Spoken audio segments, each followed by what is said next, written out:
0.5 FC prime আছে, এবং যে কম্প্রেসিভ স্ট্রেংথ সি, এটা মিডলে থাকে এই ব্লকের, এবং টেন্সাইল স্ট্রেংথ ফোর্সটা এখানে, ঠিক আছে।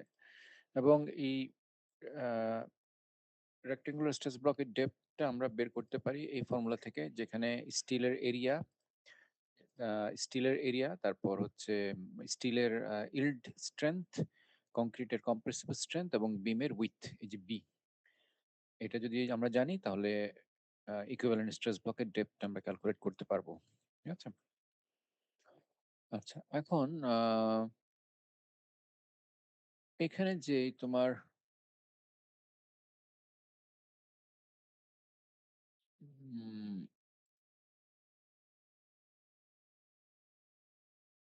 মনে করো এখানে যে দুইটা ফোর্স, হ্যাঁ, আমরা এই দুইটা ফোর্সের ইয়েটা কি, যে মনে করো এটা যদি একটা বিম হয়, ঠিক আছে, একটা বিম, এবং বিমে দুইটা ফোর্স, একটা হচ্ছে কম্প্রেসিভ ফোর্স এদিকে, আরেকটা হচ্ছে তোমার আরেকটা হচ্ছে টেনশন ফোর্স এদিকে, এদিকে, ঠিক আছে। আচ্ছা, এই দুইটা ফোর্স ছাড়া এই সিস্টেমে কিন্তু আর কোনো ফোর্স নাই, ঠিক আছে। তার মানে এই দুইটা জিনিস যখন আহ, কি করে, একটা কপল মোমেন্ট তৈরি করে এই দিকে, ঠিক আছে। এদিকে একটা কপল মোমেন্ট তৈরি করতেছে। এই মোমেন্টটা বেসিক্যালি কি করে, এই বিমের যে এক্সটার্নাল লোডের জন্য, মনে করে যে ইউডিএল লোডের জন্য যে বেন্ডিং মোমেন্ট ডায়াগ্রামটা হয়, আর ঠিক এই সেকশনে, ঠিক এইখানে যে এক্সটার্নাল মোমেন্টটা থাকে এম, ঠিক আছে, এই এই এক্সটার্নাল মোমেন্টটা থাকে, সেটাকে এই রিয়েক্টিভ মোমেন্টটা রেজিস্ট করে, ঠিক আছে। এই রিয়েক্টিভ মোমেন্ট যেটাই, সেটাই রেজিস্ট করে, এবং এই মোমেন্টটা বেসিক্যালি ডিপেন্ড করে যে আম, এই ইন্টারনাল মোমেন্ট যেটা, এই এই এই সরি,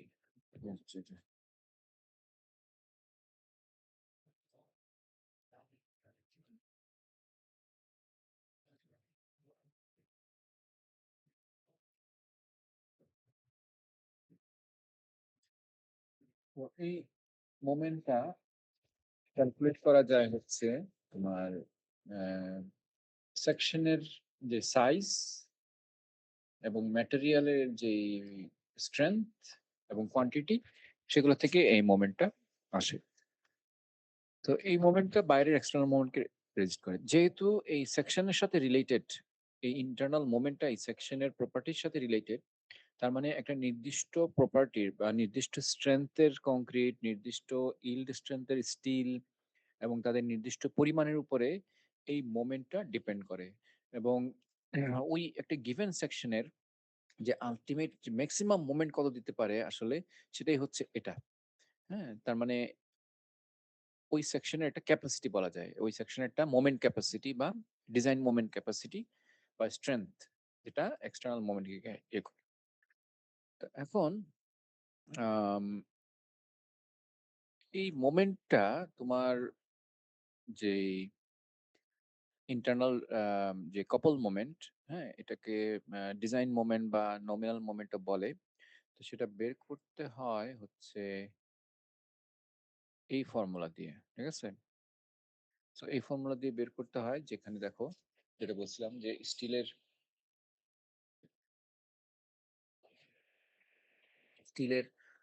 যে কোয়ান্টিটি এস, স্টিলের কোয়ান্টিটি এস, তারপরে এফ ওয়াই, ডি, তারপরে এ, এ হচ্ছে স্ট্রেস ব্লকের ডেপথ। এগুলো জানলেই কিন্তু এই মোমেন্টটা বের হয়ে আসে। এখন কোনো কারণে যদি এ ক্যালকুলেট ছাড়া, ধরো আমি সরাসরি যদি মনে করো যে কম্পিউটারে আমি বের করতে চাই, তাহলে এস ইউজ করতে পারি, এস এফ ওয়াই, হ্যাঁ, 0.85 FC প্রাইম বি। এর বদলে এটা ইউজ করতে পারি। ঠিক আছে? আচ্ছা। তারপর আরেকটা টার্ম আছে, সেটা হচ্ছে স্টিল রেশিও বলে। এটাকে বলে steel ratio. So steel ratio মানে আহ, ওই বিমে স্টিলের পরিমাণ divided by effective area, B into D. So effective এরিয়াতে কি পরিমাণে স্টিল আছে সেটাকে আমরা বলতে পারি স্টিল রেশিও। তাহলে কোনো কারণে যদি আমরা স্টিলটা না জানি, বাট আমরা একটা প্রপোজড স্টিল রেশিও দিয়ে শুরু করতে চাই, তখন আম, এই ফর্মুলাটা আমরা ইউজ করব। কি হচ্ছে এটা?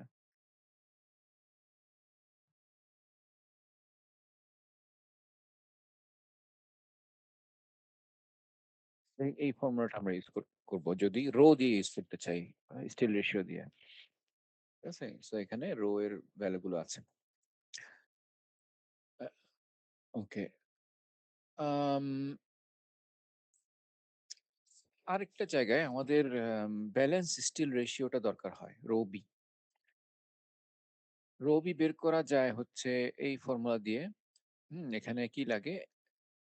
কংক্রিটের স্ট্রেংথ লাগে, স্টিলের ইল্ড স্ট্রেংথ, ইফেক্টিভ ডেপথ বা নেট টেনসাইল ডেপথ। এখানে সিঙ্গল রিইনফোর্স বিমে যদি একটা লেয়ার থাকে তাহলে ডি আর ডিটি সেম হয়ে যায়। আর লাগে একটা প্যারামিটার, যেটা হচ্ছে বিটা ওয়ান। বিটা ওয়ানটা ডিপেন্ড করে হচ্ছে তোমার নিউট্রাল এক্সিস এবং ডেপথ অফ স্ট্রেস ব্লক এ, এই দুইটা রেশিওর উপরে।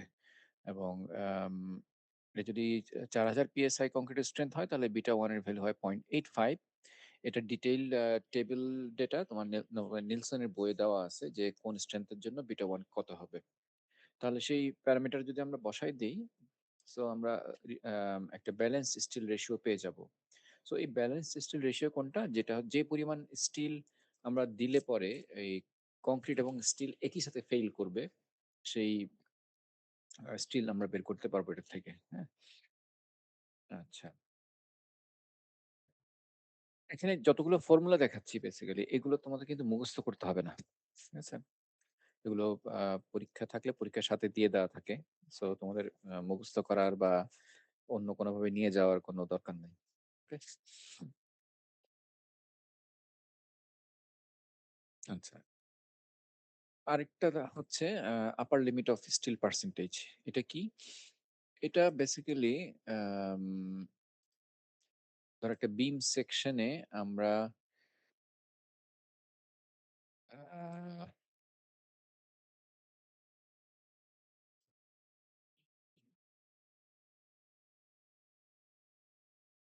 বিম সেকশনে ধরো আমরা জানি যে অল্প পরিমাণে স্টিল দিলে সেটা টেনশন কন্ট্রোলড হবে এবং স্টিলটা আগে ফেল করবে, মানে যখন এক্সেসিভ লোড আসবে।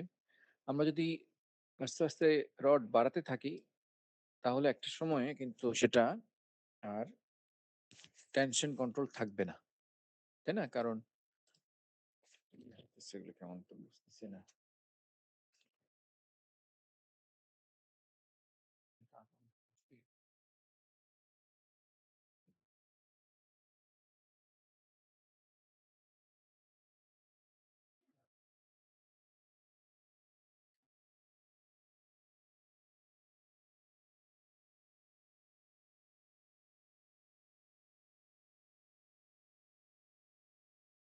সম্ভব না।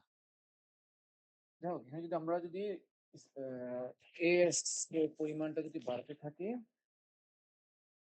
ঠিক আছে, এস এর পরিমাণটা যদি আমরা বাড়াতে থাকি তাহলে একটা সময় যাবে যখন এটা আর টেনশন কন্ট্রোল থাকবে না, কম্প্রেশন কন্ট্রোলের দিকে চলে যেতে পারে, বা ব্যালেন্স কন্ডিশনের দিকে চলে যেতে পারে। তো এটা একটা আপার লিমিট আছে, যে লিমিটের পর একটা টেনশন কন্ট্রোল থাকবে না, বা টেনশন কন্ট্রোল সেকশনের আপার লিমিট। সেটা বের করা যায় হচ্ছে এই ফর্মুলা দিয়ে, এই ফর্মুলা দিয়ে। ঠিক আছে? যেখানে রো বিটা ব্যবহার করতে হয়। সো রো বি কিভাবে রো বি বা ব্যালেন্স স্টিল রেশিও সেটা কিভাবে বের করতে হয় এটা আমরা একটু আগে দেখলাম। ঠিক আছে? তো সেখান থেকে রো ম্যাক্সটা বের করা যায়, যেই স্টিল রেশিও ম্যাক্সিমাম যে স্টিল রেশিওর জন্য একটা সেকশন টেনশন কন্ট্রোল হতে পারে, সেই রো ম্যাক্স এর ভ্যালুটা আমরা বের করতে পারি। ঠিক আছে? এটা যদি আমরা FY যদি 60 KSI ইউজ করি, তাহলে এই ফর্মুলাটা ছোট্ট হয়ে এই এখানে চলে আসে, এতটুকু এর মধ্যে চলে আসে। ঠিক আছে? যদি 60 KSI হয়, ইউজুয়ালি আমরা 60 KSI রড ইউজ করি। এবং যখন রোম এক্সটেনশন কন্ট্রোলের মধ্যে থাকবে, তখন নেট টেনসাইল স্ট্রেনের ভ্যালু 0.005 আর ফাই এর ভ্যালু 0.9 আমরা এজুম করতে পারি। এখন ফাই এর ভ্যালু 0.9 এটা কি? এটা হচ্ছে একটা গ্রাফ থেকে এটা বের করা যায়। যেমন ভেরিয়েশন অফ ফাই, ফাইটা কি? Strength reduction factor. আমাদের সেফটি জন্য যে আমরা স্ট্রেংথকে কমিয়ে আনি, সেই ফ্যাক্টরটা নেট টেনসাইল স্ট্রেনের সাথে। এখন এদিকে আছে হচ্ছে ফাই, এই যে এই গ্রাফের এখানে আছে ফাই আর এদিকে হচ্ছে নেট টেনসাইল স্ট্রেন। তাহলে নেট টেনসাইল স্ট্রেন যদি 0.005 এর বা তার থেকে বেশি হয়, তাহলে গ্রাফের এখানে চলে আসে। এটা হচ্ছে 0.9, ফাইভ ফ্যাক্টর হচ্ছে 0.9। যদি 0.002 বা তার থেকে কম আসে, তখন গ্রাফটা এখানে চলে আসে, এখানে ভ্যালু হচ্ছে 0.65। ওকে? আর ইন বিটুইন এটাকে বলে ট্রানজিশন রিজিয়ন। এখানে আবার লাইনটা একটু ইয়ে ইনক্লাইন, যেটাকে একটা ফর্মুলা দিয়ে বের করতে হবে তোমার। এই যে phi equal to 0.65, net tensile strain 0.002, এগুলো ঠিক আছে। সো এইখান থেকে আমরা ফাইভ ফ্যাক্টরটা বের করতে পারি। এই ফাইভ ফ্যাক্টর দিয়ে আমরা যখনই মানে কোনো ধরো এই যে মোমেন্টটা আমরা ইউজ করছি, দেখো মোমেন্টটা আমরা ফাইভ ইউজ করছি। ইন্টারনাল মোমেন্ট যখন বের করতেছি, সেখানে যদি ধরো শুধু এমএন বের করতাম, এটাকে বলে নমিনাল মোমেন্ট। ঠিক আছে? এই নমিনাল মোমেন্টের সাথে যখন আমি ফাইভ ফ্যাক্টরটা জুড়ে দিচ্ছি, সেটা হয়ে যাচ্ছে ডিজাইন মোমেন্ট। তার মানে ডিজাইন মোমেন্ট কি? একটা গিভেন সেকশন অফ বিম, হ্যাঁ, একটা বিমের সেকশন সর্বোচ্চ যতটুক সেফলি একটা মোমেন্ট নিতে পারবে, সেটা তার ডিজাইন মোমেন্ট। হ্যাঁ, সো এই জন্য এটাকে ডিজাইন মোমেন্ট বলে।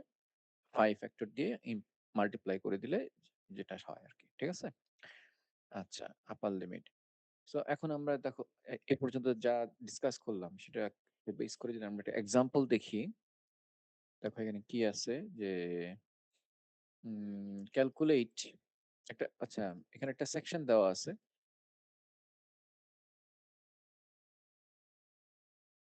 বক্স কখন আঁকা যায়, কখন আঁকা যায় না। সো এখানে একটা বিম সেকশন দেওয়া আছে, স্টিলের, এটা ক্যালকুলেট করতে হবে।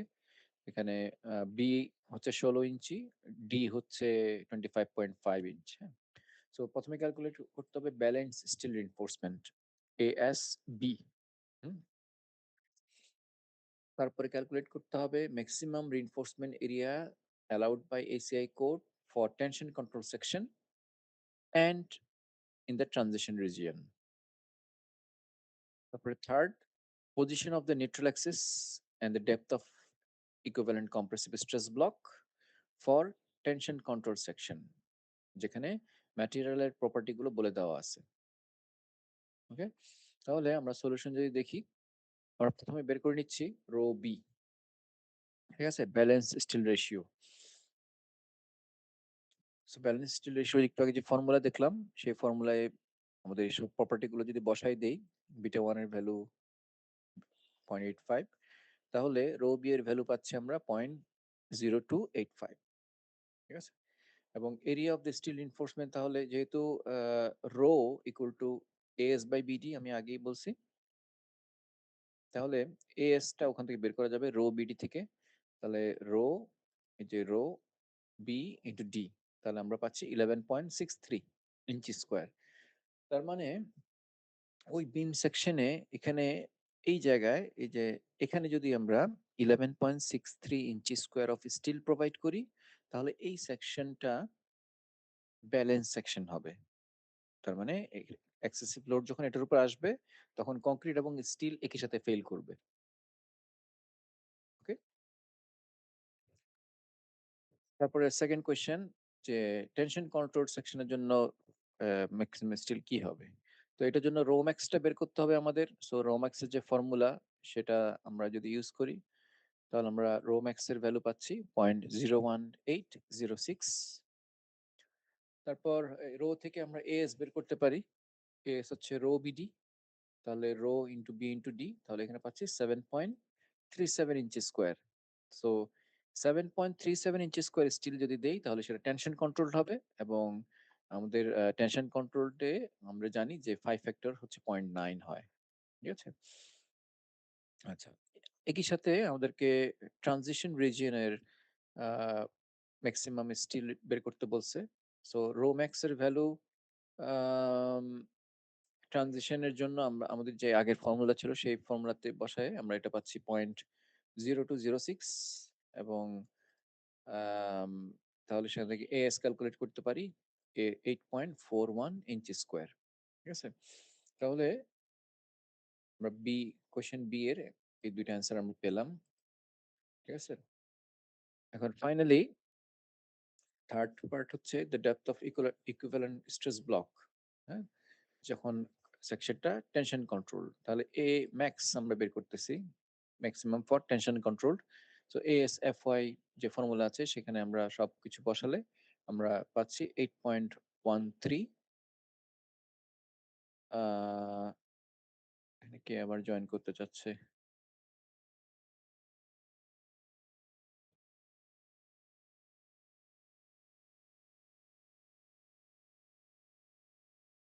ওকে, তাহলে 8.13 এবং ডিস্টেন্স ফ্রম দ্য সি, এখন এ বের করছি আমরা, এ এখন বের করতে হবে সি। এখন সি হচ্ছে এর সাথে রেশিও বা A divide by beta one. So beta one 0.85, তাহলে 8.85 দিয়ে ডিভাইড করলে আমরা সিটা পেয়ে যাব 9.56। ঠিক আছে, তাহলে সবগুলো আমাদের বের হয়ে গেল। এখন সবগুলো যদি আমরা এখন একটা ফিগারে দেখাই, তাহলে এই ছিল আমার বিম, তার মধ্যে নিউট্রাল অ্যাক্সিসের ডিস্টেন্স হচ্ছে 9.56, এবং এখানে এ এর ভ্যালু হচ্ছে 8.13, এবং 0.85 এফসি প্রাইম হচ্ছে 3.4 কেএসআই। ঠিক আছে, এবং সি এর ডিস্টেন্স হচ্ছে হাফ এ তে আছে। ঠিক আছে, আচ্ছা। তো এই পর্যায়ে কারো কোনো কোয়েশ্চেন থাকলে বলতে পারো।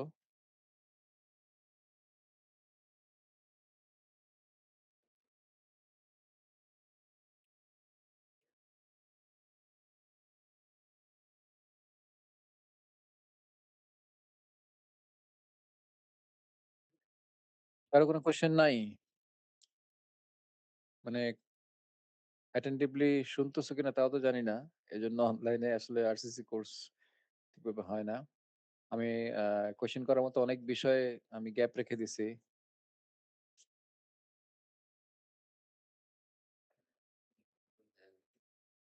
তো কোয়েশ্চেন যদি না থাকে তাহলে আমার মনে হয় আমরা এক্সাম্পল টু এই জিনিসগুলো আমরা আর না আগাই। হ্যাঁ, অনলাইনে আর বেশি না যাই,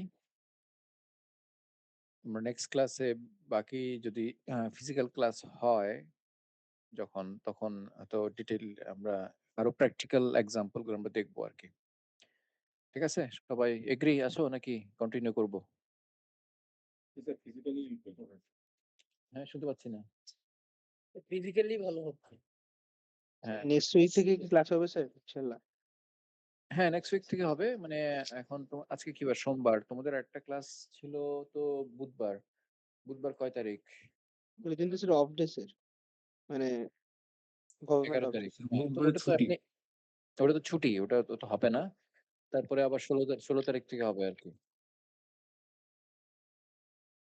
ইনশাআল্লাহ ঠিক আছে? স্যার। তাহলে এই পর্যন্তই থাক।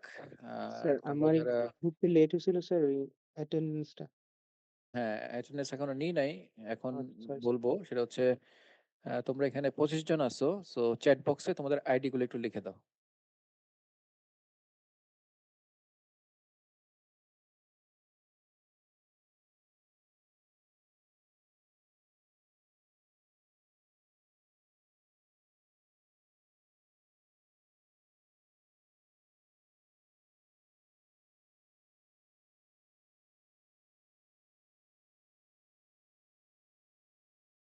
স্যার আমি লাস্ট উইকেও স্যার ক্লাস করছিলাম স্যার, মানে লাস্ট যে ক্লাসটা ছিল, কিন্তু লেটে ঢুকছিলাম। তো পরে স্যার পরে এসে শুনছিলাম আপনি আগে ক্লাসের অ্যাটেন্ডেন্সটা নিয়ে নিছেন স্যার, তো দেওয়া হয়নি। তুমি অফলাইনে, অনলাইনে সব জায়গায় তো লেট কেন? Sorry sir. নেক্সট ক্লাসে টাইমলি এসে বলবা। আচ্ছা স্যার।